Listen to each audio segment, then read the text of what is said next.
On this month's show, we talk about Metal Gear Solid rumours and we discuss passion in video games as Phil Fish swims away from the industry. Gary gets all psychological on free-to-play games. We talk about the games we've been playing right now and we ask you what you'd like to see on the show. Button bash, gonna bash some buttons, yeah! Hi, I'm Jack Slater and welcome to the all-new games discussion show, Button Bash. I'd like to welcome our two resident guests, Sexy Hustler, Case Cornfield. Hello. And Dashing Dad, Gary Smith. Hi there. Lovely beard. Thank you. I hear this week you've been looking into some Metal Gear gossip. I have indeed, yeah. I watched this video on YouTube about Metal Gear Solid 5 conspiracies where David Hayter may still be involved playing Big Boss.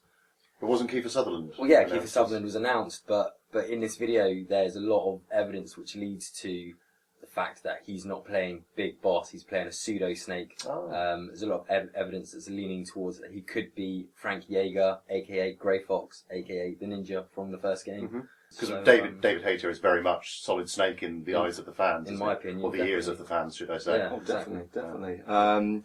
What would you say your favourite Metal Gear game would be of the series so far? What would be Metal Gear Solid for the PlayStation? On the PS1, yeah. Or even That the was awesome. remake on the GameCube. I quite I liked it. A never, lot I never of people played didn't that. like it. I never but played that. But to the, me, it's just the first game. Was yeah, the great. first game on the PS1 was excellent at the time. It was almost revolutionary, wasn't it? Definitely.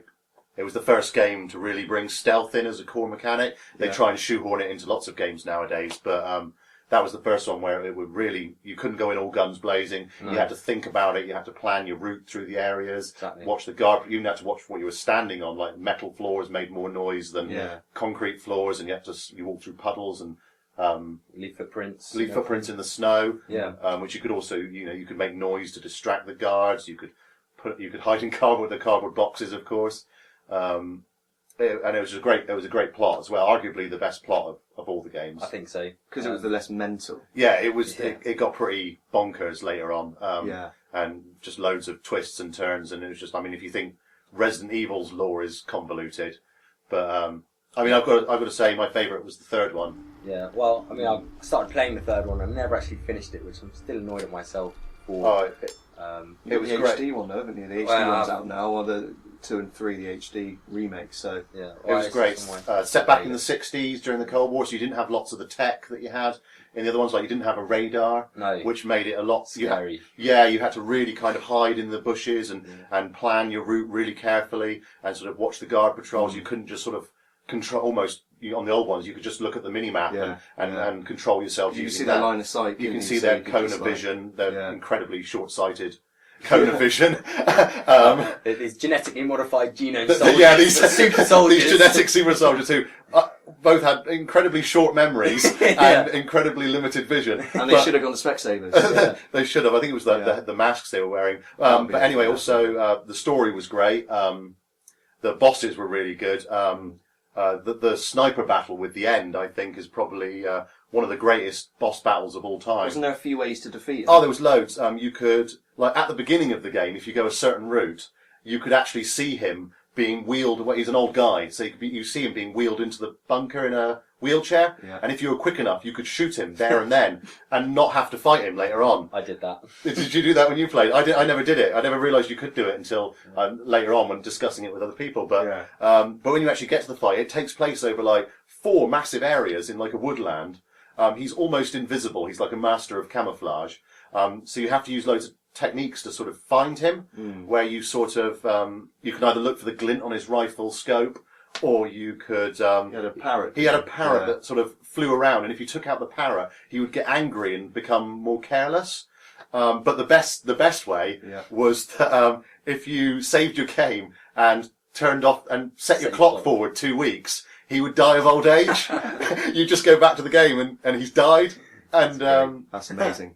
That's amazing. it was brilliant because you were supposed to be his last great battle in the story before he died, and he didn't have long. He was like saving all of his energy for this last battle, and if you just wait it out, he just dies. It was brilliant. I love it. It was great. Yeah, you should finish it, man. You should definitely. It's great. The end is great as well. The last fight is also Not the end, but the end. not the end. The end. Not The fighting end's the end. good, but Not the end. good. The end, but the end. Oh, the end. So, from the past creations of Hideo Kojima to the passions of Phil Fish, Gary, tell us more. Well, obviously, Phil Fish a few weeks ago announced via Twitter that he has finally been eaten by the internet sharks and announced that he's not only cancelling Fez 2, but he's leaving the industry altogether because he's had enough of the... He's had enough of the attacks and abuse from the internet, basically. He did put his soul into gaming. He did put his soul into game, and they've just rubbed salt into the wound, to be honest, and bullied him into submission, basically. I mean, it's partly his own fault. I mean, he does get into these protracted internet arguments, and he rises to it a lot. But I guess when you're receiving as much abuse as that, if he's received 1,000 abusive tweets in a day, then eventually you're going to break. Oh, no, not the beast! Not the beast! Ah! The problem is he rises to it when people are nagging him online and people call him a douchebag and a hipster and whatever else they call him. Fish and chips. They say he tastes great with vinegar. But he always retaliates and he gets into these sort of arguments online with people, which, as you and I know, is ultimately pointless. But he does it, and a lot of people hated him for it. But I always thought he was an interesting character. I admire the passion. Yeah, that's it. He was passionate about games. And he was passionate about what he was doing, which is why he always reacted in that way. And I think it's a shame. I think it's a shame if he leaves forever. And I think it's. I think gaming is losing a lot of its passion. It's become very corporate, which is not a good thing. Well, no, absolutely. It's all sort of. It's not about making something that the developer loves and the developer thinks that gamers will love. It's about checking boxes. Does it have multiplayer? Does it have a stealth section? Does it have microtransactions? Does it have? Isn't there a game that you love? The guy who was involved with the game, was it Dark Souls? Miyazaki, passionate, and we've already talked about Hideo Kojima. All Eastern guys, actually, it's probably worth mentioning. Whereas you get from a lot of Western developers, you seem to get. I think Ubisoft seem quite passionate when you watch their events. I mean, they always seem. But they are evil incarnate. Well, maybe I don't know. I like Ubisoft. I've got nothing. Ubisoft, who recently said that they will not consider making a game unless they can turn it into a franchise. Yeah, but I mean, their franchises are good. Are they though? I mean, Assassin's Creed. Really, the second one was good, but I had no desire to play any of the others. I didn't bother playing the first one. It looked repetitive and boring. But great. It was repetitive, but it was. The second one was really good. Jane Raymond is hot. The girl who developed that or directed it. Okay, I'm not. That's relevant, is it?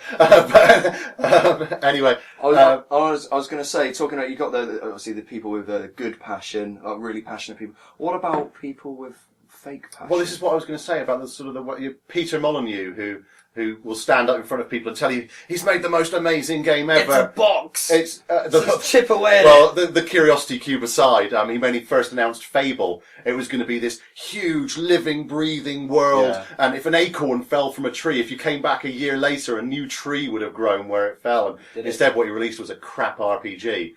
A really, really crap RPG. And is it Randy Pitchford, the Gearbox guy? Randy Pitchford. Sat back and, I love Aliens. So much. I watched it when I was a kid. It's his favourite franchise. A billion times, and was so honoured. Honoured and proud. We've been given full reign to add to the lore, and we can't wait to give the fans the game they've been waiting for. Sequel to Aliens. And it was. He's a lying troller. It was bollocks. Well, it was fraudulent. Essentially, they've actually been litigated. Sega have, because of the way that the advertised footage in no way represented the final product. When they showed at the game shows, the footage they showed as if the person was playing it on stage, it was actually just a pre-rendered video, and the person was just pretending to play it. It's just a lie. It was lies, and they're being taken to court for it. What's your take on sports car collecting Big Don? Don Matrix. Yeah. Well, actually, Don Matrix is it Matrix? John Matrix? John Matrix was in Commando. I always get those two mixed Jenny! up. I always get those two mixed up. But originally he becomes something of a figure of ridicule now, but back in the day he made kind of Xbox and Xbox Live. He started off developing games, didn't he? He made his first million when he was in his teens or something, because he sold his game to, I can't remember who, but... Well, when he was first hired by Xbox, he revolutionised the brand of Xbox 360 and Xbox Live. He made it the sort of the cool product that it became, and the reason that it outsold the PlayStation initially. Yeah. Is a lot of it was down to him, and then he became this sort of dead-eyed corporate laughingstock who tried to sell us all. Well, we know what he tried to sell us, and he got booed for it, and now he's left Microsoft to go to an even worse organisation, arguably, of Zynga. Yeah. And then you've got people like Cliff Bleszinski, the guy behind Gears of War. Oh, yeah. Another one who pretends to be really passionate about games and gamers, yet he wants to destroy the second-hand game industry, and he wants to. He's a big fan of DRM, and he basically tells all gamers that they're whining little babies and they should just get used to things being digital. But at the same time, claims he's really passionate about games. Yeah. And my favourite thing that he said was when people challenged him about the cost of AAA games, which is the reason he gives for not liking the second-hand games market, was because AAA games cost so much money to make and publicise that they have to sort of get rid of second-hand games to make their money back. Yeah. And he said, one person said to him, like, well, why don't you just cut the budget of these games? Why not? Don't spend as much. And he told them do you know how stupid you sound with the words as if he had no choice. But then you get sort of, games like Dark Souls, for example. Let's compare that with, the new Tomb Raider reboot. Yeah. The Tomb Raider reboot sold, 3.5 million copies, roughly, and was considered a commercial failure. Yeah. Dark Souls sold just over 2 million copies and was a commercial success. Yeah, well, what was the budget on Tomb Raider? It's like $150 million. Yeah, something like it was insane. It's an insane amount of money. And Dark Souls had virtually no publicity, very little, apart from the usual avenues, you know, previews in magazines and websites and stuff like that. Word of mouth. And what Miyazaki, who we've already discussed, is the guy behind it and behind Demon Souls as well. He made a thing that people really liked, and it's up there with one of my favourite games of this generation. Yeah. And it's brilliant, and it sold less, but was a commercial success. So Cliff Bleszinski's talking out his arse, basically. Yeah. Now on to our feature, and this month Gary is talking about the psychology of free-to-play games. Also good because you get a close-up of his beard. Over to you, Gary. Hello and welcome to Psych, a feature we hope will be popular with you viewers, in which we take a look at the games industry through psychology-tinted glasses and look at some of the research and findings that help shape games and gamers. Be warned, however, the purpose of this feature is not to simply present evidence that paints games in a positive light, but to look at all the evidence, good and bad. This week we're going to look at the apparently booming industry of free-to-play games. Free-to-play is a type of game that is free to initially download and play, but has in-game purchases available for those who wish to shortcut various elements of the game. When it first came along, the model showed promise. People could play the game for free, and if they thought it was worth it, they could drop a bit of money to expand the experience to their benefit and the publishers. The problem is that very soon game developers such as Zynga and EA started purposefully developing their games to coerce players to spend money whether they thought it was worth it or not. In other words, not caring about whether the gamer's having a good time, but just about lining their pockets.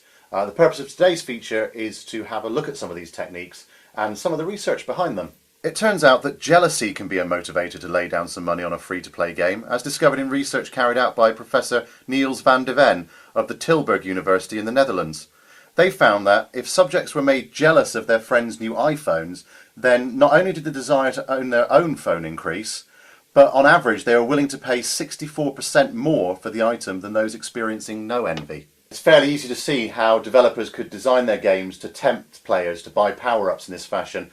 If they see another player using an item, their own desire for it will increase, and they may be willing to pay over the odds in order to obtain it. This is a prime example of how a positive use of microtransactions, in other words, buying items to improve the experience for the player, can be used to coerce people into spending far more money than they normally would. Much psychological research has demonstrated that self-control is a finite pool that can become depleted and require recharging.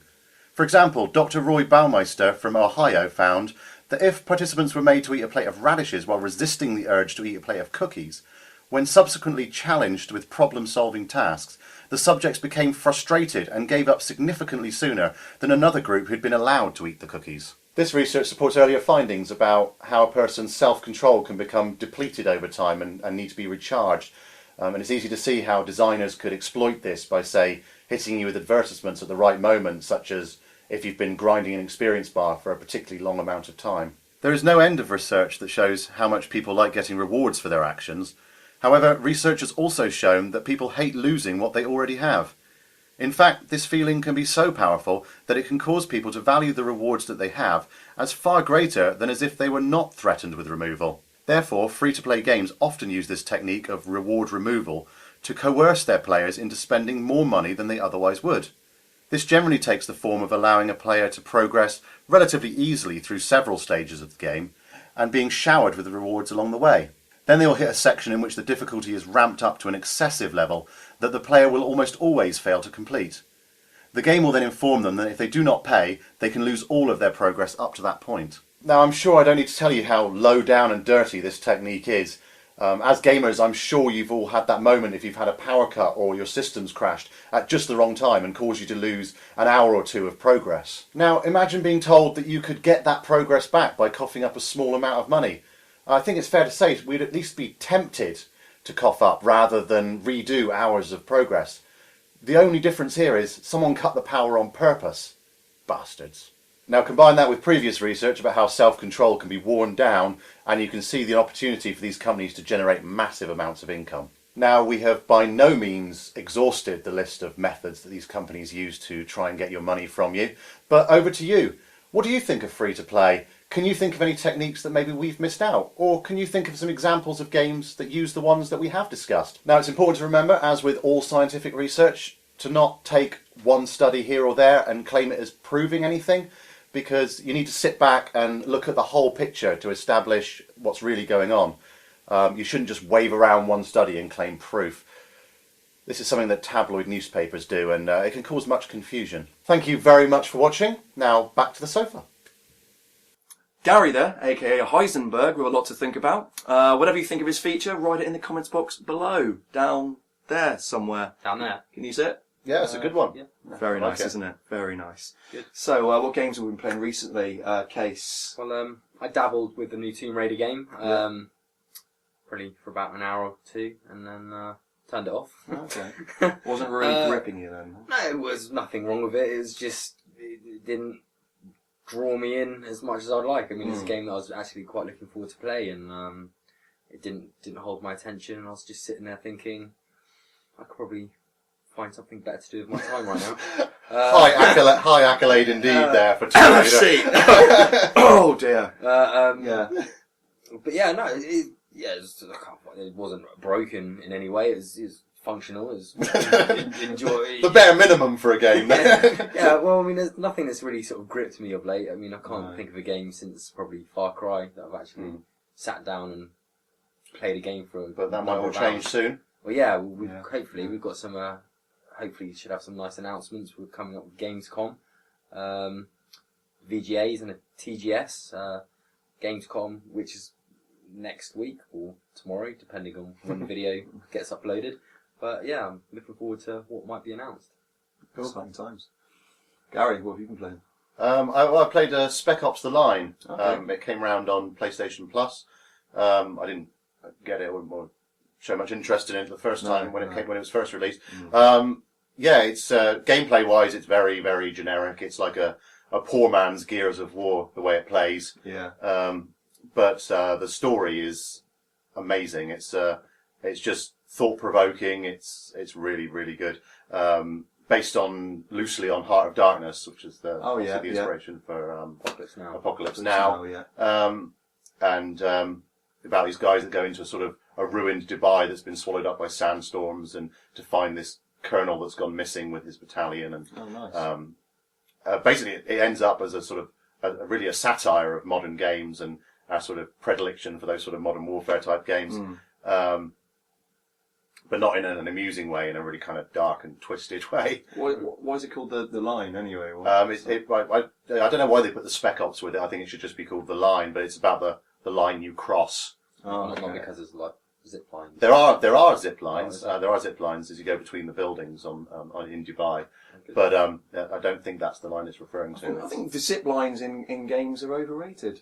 I really yeah, do. In real life, epic. They're ace in real life, but in games they're just not all that, are they?